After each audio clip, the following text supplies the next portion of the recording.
fasse des tickets, vu la mobilisation demain, pour l'instant, le mouvement il est bien ancré et il demande qu'à continuer, sauf si le gouvernement nous annonce qu'il retire son projet et qu'on discute vraiment d'un vrai projet de retraite solidaire qui ne laisse personne sur le carreau. Et ce mouvement de grève n'est pas sans conséquence sur la fréquentation des stations de sport d'hiver. Malgré un environnement un an un maximum, les chercheurs ne sont pas pleins sur la fin de Noël. Aux Orques, dans le Haut-de-Dalle, Didier Christophe Mouton n'ont pas attendu au télésiège. 2 mètres de neige pour attaquer la semaine de Noël, les Orques n'avaient plus connu ça depuis des années. Et pourtant, pas de file d'attente aux remontées mécaniques, des terrasses ensoleillées mais pas pleines à l'heure du déjeuner. Les touristes sont bien là, mais les commerçants en espéraient davantage. Nous avons fromage au plein d'espérance et fromage. Ce restaurateur est satisfait de sa semaine, mais elle avait mal commencé.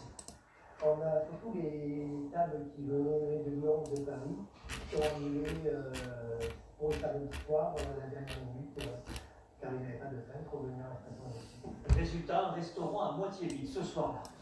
Pour les hébergements, la station affiche un taux de remplissage proche de 80%. Cette agence immobilière gère 340 appartements. Elle fait un peu moins bien avec 70% d'occupation. La résidence s'appelle le Silon Maïs, sur 12 logements que genre locatif, 5 appartements sont vides la semaine de Noël. C'est pas actuel? Absolument pas. C'est une résidence qui est cœur de station avec accès direct aux pistes et actuellement c'est compris. Elle n'a subi aucune annulation, mais les réservations se sont arrêtées plus tôt que d'habitude. Ah, début des grèves. Début des grèves, ça s'est vraiment senti dès lundi, on n'a plus aucun appel pour Noël. Donc c'est énorme, Ceux qui s'en sortent le mieux finalement, ce sont les moniteurs de ski. On se rappelle quand la piste elle est plate comme ça, qu'est-ce qu'on fait? Camille a vécu une semaine chargée. Voilà. Le matin, je suis en cours collectif au jardin, entre midi, j'ai des leçons particulières, et puis après, j'ai retrouvé mon groupe de l'après-midi. La semaine prochaine devrait être encore plus intense. Pour déjouer les grèves, certaines stations ont pris des dispositions. À leur demande, les compagnies d'autocars ont renforcé les lignes entre Paris et les pistes de ski. Et pour continuer d'analyser l'avenir de ce mouvement de grève, rendez-vous dans le journal de 23h du Grand Soir présenté par Damien Dubé sur LCI, canal 26. En bref, cette lourde tension à l'encontre d'un gilet jaune, jugé pour avoir blessé 3 policiers avec un engin explosif qu'il avait fabriqué. Un homme de 35 ans a été condamné aujourd'hui à 3 ans et demi de prison, dont 6 mois avec sursis. Les faits remontent à il y a un an, le 22 décembre 2018, lors d'une manifestation à Nancy. Une bonne nouvelle sur le coût de l'emploi. 260 000 postes ont été créés cette année, 72 000 de plus qu'en 2018.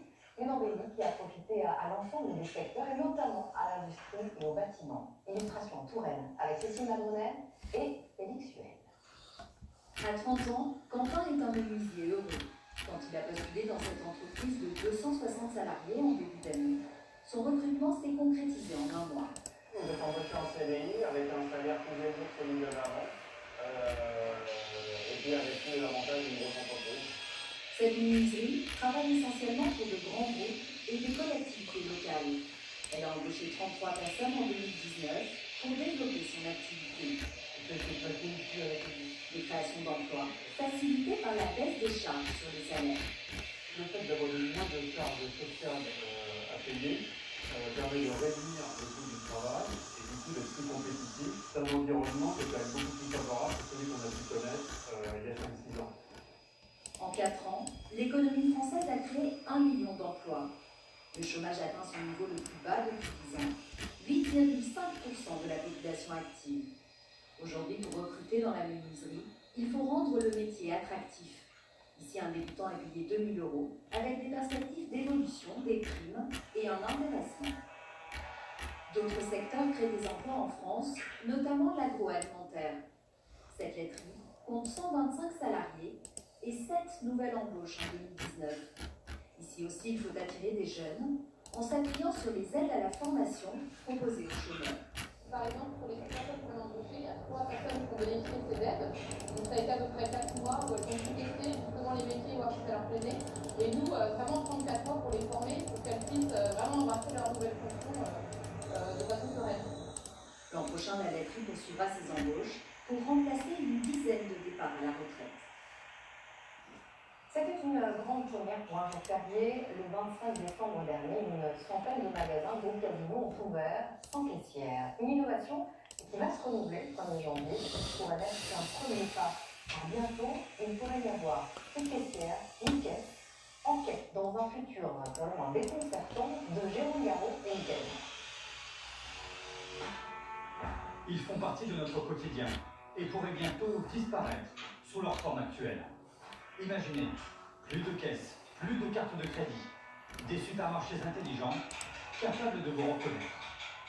Ce magasin est un magasin 100% autonome. Il a déjà appris tous les produits qui sont à l'intérieur. Le chiffre, ça, par exemple. Exactement. Quand vous prenez un paquet de chips, vous êtes reconnu et vous êtes débité de manière automatique une fois que vous sortez. Ce magasin laboratoire a été créé il y a quelques mois en région parisienne. Avant d'y entrer, il faut télécharger une application sur son smartphone et la relier à son compte bancaire. Sous l'œil des 24 caméras du rayon, nous faisons le test.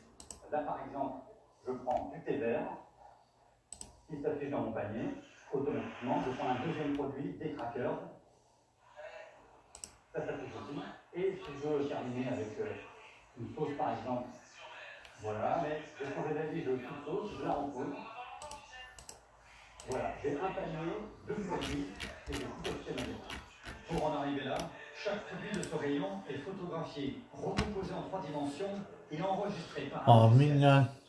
Nous sommes en 1900, en 1900, on est convaincu, bien maîtrisé, la technologie pourrait simplifier notre vie quotidienne, en supprimant les files d'attente, mais pas seulement. Il y a des horaires d'ouverture.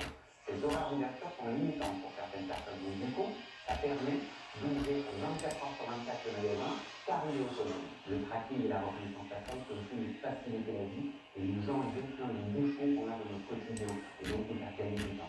Et pour rendre les courses encore plus rapides, les entreprises travaillent aussi sur la réalité augmentée. Par exemple, un consommateur allergique aux fruits à coque pourra filtrer les articles en rayon. Donc avec cette application, je vais pouvoir passer rapidement sur tous les produits qui sont sur cette étagère et voir si ces produits sont français, s'ils sont bio. Les pouces verts, ça veut dire que je peux les manger. Et par exemple, ici, j'ai une croix rouge parce que les produits contiennent des fruits à coque. Ce centre d'innovation est basé à Lille. Certaines inventions existent déjà dans des supermarchés à l'étranger. Donc là, c'est un système de reconnaissance faciale qui va donc, rapidement vous identifier en tant qu'homme, donc carré bleu, identifier votre âge et l'humeur. Et à 5 ans près, ça marche. Pour déterminer notre âge, la caméra va comparer notre visage avec des milliers de photos. Notre humeur, notre sourire sont aussi analysés. Aux États-Unis, une chaîne de magasins teste cette technologie pour personnaliser les publicités. Par exemple, un homme de 20 ans va voir s'afficher une annonce différente d'une femme de 50 ans. En France, la loi protège les données personnelles. Elles ne peuvent pas être récoltées sans notre accord écrit. On identifie simplement votre visage et on va pas l'associer à votre niveau en tant qu'humain. Si vous quittez l'écran une dizaine de secondes, vous êtes pour le but de votre compagnie. Certains magasins autonomes pourraient ouvrir très prochainement, fin 2020. Le plus difficile, les faire accepter par le grand public. C'est un phénomène massif qui représente 30% de la consommation de tabac en France. La vente de cigarettes de contrebande est désormais très risquée pour les acheteurs. Une amende de 133 €. Mesure très attendue par les policiers de Paris à Marseille. Reportage Nathalie Poudienne, Henri-Paul Lamarck, Laurent. À Marseille, la vente de cigarettes de contrebande se fait à la vue de tous depuis de nombreuses années. À 2 pas de la MDR, certains fumeurs se fournissent également tous les jours. Ils disent ne pas pouvoir s'arrêter, même s'ils risquent à présent une amende de 135 €. Je pense que c'est favorisé parce qu'ils nous poussent à acheter des fausses cigarettes parce que c'est trop cher. C'est trop cher en fait et on est obligé d'aller acheter les faux parce qu'on ne peut pas se permettre. Les cigarettes ici c'est 5 € et ici c'est 9,90 €. Et 9,30 €. C'est intéressant. C'est de la charia sur les dos. La mesure doit permettre de mieux lutter contre le trafic qui a explosé partout en France, comme à Marseille et Paris, plus 80% en 2019, près de 300 tonnes de cigarettes saisies. À chaque fois qu'un trafiquant est appréhendé, qu'il est interpellé, qu'il est sanctionné, il est vite remplacé parce que la demande est très forte. Donc il faut aussi responsabiliser les acheteurs. Le principe de cette contravention, c'est vraiment responsabiliser contrebandeurs en particulier.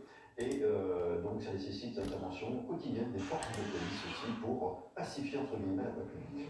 Chez les fumeurs, les avis restent partagés. On vise toujours les acheteurs, c'est sur le même principe au lieu de régler le problème à la source. Ça peut peut-être faire réfléchir les gens d'acheter des cigarettes comme ça au coin d'une rue. On ne sait absolument pas ce qu'il y a à l'intérieur. Ça c'est sûr que je vais éviter d'aller.